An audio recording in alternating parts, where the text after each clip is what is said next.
ரசம் வைக்க போகிறோம்.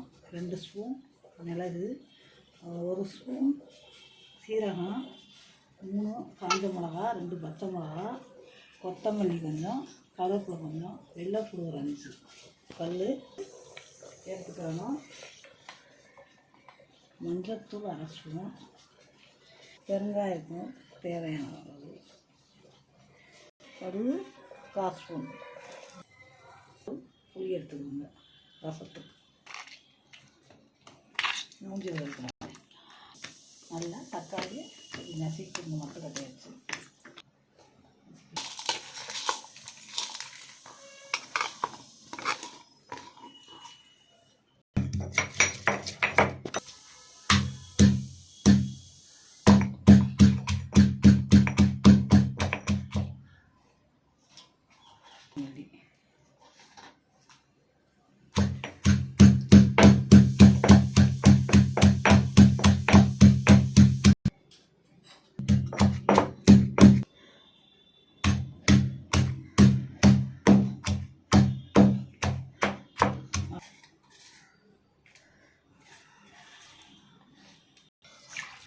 புளி ஊற போட்டுக்கோங்க தண்ணியில், ஒரு 5 நிமிஷம் ஊறட்டும்.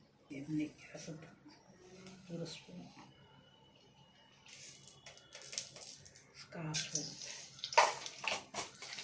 இதெல்லாம் கடுகு நல்லா வெடித்தோடனே இந்த இடித்து வச்சுருக்க போட்டு நல்லா வதக்கணும். நல்லா வெடிக்கட்டும், பொரிஞ்சு வரட்டும்.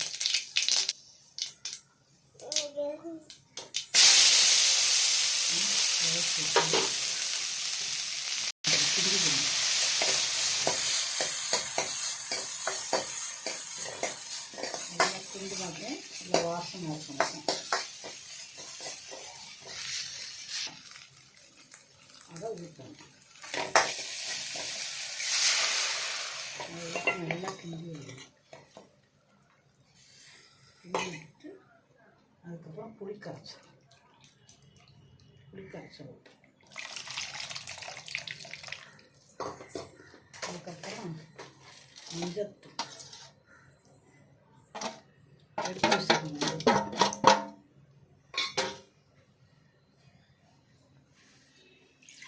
தேவையான அளவு தண்ணி, நமக்கு எவ்வளோ தேவையோ அவ்வளோ வச்சுக்கணும்.